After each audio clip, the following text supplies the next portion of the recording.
ಕಾಶ್ಮೀರದಲ್ಲಿ ಮುಂದುವರಿದ ಸೇನೆ ಬೇಟೆ, ಮತ್ತೆ ಇಬ್ಬರು ಉಗ್ರರ ಕತೆ ಫಿನಿಶ್. ಸೇನೆ ಅಲರ್ಟ್, ಉಗ್ರರಿಗೆ ನಡುಕ. ಜಮ್ಮು ಕಾಶ್ಮೀರದಲ್ಲಿ ಸೇನೆಯ ರಣಾರ್ಪಟ ಮುಂದುವರೆದಿದೆ. ಉಗ್ರರನ್ನ ಸಂಹಾರ ಮಾಡಲು ಪಣ ತೊಟ್ಟಿರುವ ಭಾರತೀಯ ಸೈನಿಕರು ಮತ್ತೆ ಇಬ್ಬರು ಉಗ್ರರನ್ನ ಹೊಡೆದು ಹಾಕಿದ್ದಾರೆ. ಪಹಲ್ಗಾಮ್ ದಾಳಿಯ ಮಾಸ್ಟರ್ ಮೈಂಡ್ ಸುಲೈಮಾನ್ ಸೇರಿದಂತೆ 3 ಉಗ್ರರನ್ನ ಮೊನ್ನೆ ಹತ್ಯೆ ಮಾಡಲಾಗಿತ್ತು. ಅದರ ಬೆನ್ನಲ್ಲೇ ಈಗ ಪೂಂಚ್ ವಲಯದಲ್ಲಿ ಇಬ್ಬರು ಉಗ್ರರನ್ನ ಸಂಹಾರ ಮಾಡಲಾಗಿದೆ. ಪೂಂಚ್ನಲ್ಲಿ ಭದ್ರತಾ ಪಡೆ ಹಾಗೂ ಉಗ್ರರ ನಡುವೆ ಭೀಕರ ಗುಂಡಿನ ಕಾಳಗ ನಡೆದಿದ್ದು, ಸತತ 1-2 ಗಂಟೆಗಳ ಕಾಲ ನಡೆದ ರಣರೋಚಕ ಗುಂಡಿನ ಕಾಳಗದಲ್ಲಿ ಇಬ್ಬರು ಉಗ್ರರ ಕತೆ ಮುಗಿದಿದೆ. ಈ ಮೂಲಕ ಉಗ್ರರ ಹುಟ್ಟಡಗಿಸಲು ಸೇನೆ ಪಣ ತೊಟ್ಟು ನಿಂತಿದೆ.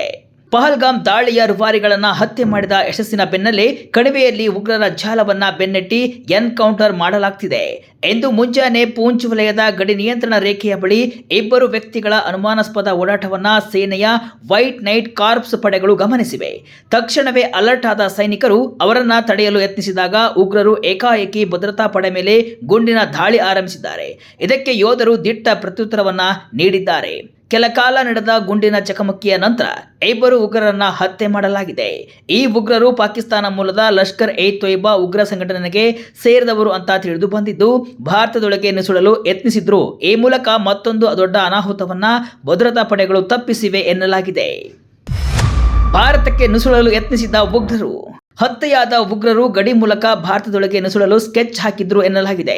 ಸೇನೆಯ ಕಣ್ತಪ್ಪಿಸಿ ಭಾರತದೊಳಗೆ ನುಸುಳಲು ಪ್ರಯತ್ನಿಸಿದ್ದಾರೆ. ಆದರೆ ಸೇನೆಯ ಅಲರ್ಟ್ನಿಂದ ಇಬ್ಬರು ಉಗ್ರರು ಯಮಪಾದವನ್ನ ಸೇರಿದ್ದಾರೆ. ಪೂಂಚ್ನಲ್ಲಿ ಸೇನೆ ಗಸ್ತು ತಿರುಗುವಾಗ ಅನುಮಾನಾಸ್ಪದವಾಗಿ ಇಬ್ಬರು ಓಡಾಡುವುದು ಕಂಡುಬಂದಿದೆ. ಅನುಮಾನಗೊಂಡ ಭದ್ರತಾ ಪಡೆ ಅವರನ್ನ ತಡೆಯಲು ಯತ್ನಿಸಿದ್ದಾರೆ. ಆಗ ಉಗ್ರರು ಸೇನೆ ಮೇಲೆ ಗುಂಡಿನ ದಾಳಿಯನ್ನು ನಡೆಸಿದ್ದಾರೆ. ಪ್ರತಿಯಾಗಿ ಸೇನೆ ಗುಂಡಿನ ದಾಳಿಯನ್ನ ನಡೆಸಿದ್ದು, ಸತತವಾಗಿ ಗುಂಡಿನ ಕಾಳಗ ನಡೆದ ನಂತರ ಇಬ್ಬರು ಉಗ್ರರು ಮಟಾಶಾಗಿದ್ದಾರೆ.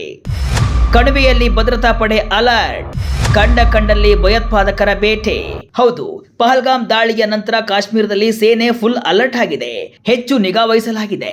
ಕಣಿವೆಯಲ್ಲಿ ಉಗ್ರರ ನಿರ್ನಾಮಕ್ಕೆ ಸಜ್ಜಾಗಿ ನಿಂತಿದ್ದು, ಕಾರ್ಯಾಚರಣೆ ಮತ್ತಷ್ಟು ತೀವ್ರಗೊಂಡಿದೆ. ಸಣ್ಣ ಸುಳಿವು ಸಿಕ್ಕರೆ ಸಾಕು ಉಗ್ರರ ಕತೆ ಮುಗಿತಾ ಇದೆ.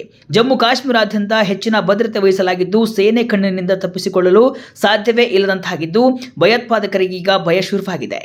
ಭಾರತೀಯ ಸೇನೆಯಿಂದ ನಮಗೆ ಉಳಿಗಾಲ ಇಲ್ಲ ಎಂಬ ಭೀತಿ ಉಗ್ರರಿಗೆ ಆರಂಭವಾಗಿದೆ. ಅಲ್ಲದೆ ಪಹಲ್ಗಾಮ್ ದಾಳಿಯ ನಂತರ ಉಗ್ರರ ಕೃತ್ಯಗಳು, ದಾಳಿಗಳು ಕಡಿಮೆಯಾಗಿವೆ ಅಂತ ಹೇಳಲಾಗ್ತಿದೆ. ಯಾಕಂದ್ರೆ ಕಣಿವೆಯಲ್ಲಿ ಸೇನೆ ಫುಲ್ ಅಲರ್ಟ್ ಆಗಿದೆ. ಉಗ್ರರ ವಿರುದ್ಧ ವಿಶೇಷ ಕಾರ್ಯಾಚರಣೆಯನ್ನು ಕೂಡ ಆರಂಭಿಸಿದೆ. ಒಟ್ಟಿನಲ್ಲಿ ಉಗ್ರರ ಹುಟ್ಟಡಗಿಸಲು ಭಾರತೀಯ ವೀರ ಯೋಧರು ಪಣ ತೊಟ್ಟಿದ್ದು, ಹುಡುಕಿ ಉಗ್ರರ ಕಥೆಯನ್ನ ಮುಗಿಸ್ತಾ ಇದ್ದಾರೆ. ಕಣಿವೆ ರಾಜ್ಯದಲ್ಲಿ ಸೇನೆ ಹದ್ದಿನ ಕಣ್ಣು ಇಟ್ಟಿದ್ದು, ಸಣ್ಣ ಅಹಿತಕರ ಘಟನೆ ನಡೆಯದಂತೆ ನೋಡಿಕೊಳ್ತಿದ್ದಾರೆ. ಉಗ್ರರ ಚಲನವಲನದ ಮೇಲೆ ಹದ್ದಿನ ಕಣ್ಣು ಇಟ್ಟಿರುವ ಸೇನೆ ಕಣಿವೆಯಲ್ಲಿ ಕಾರ್ಯಾಚರಣೆಯನ್ನ ತೀವ್ರಗೊಳಿಸಿದೆ.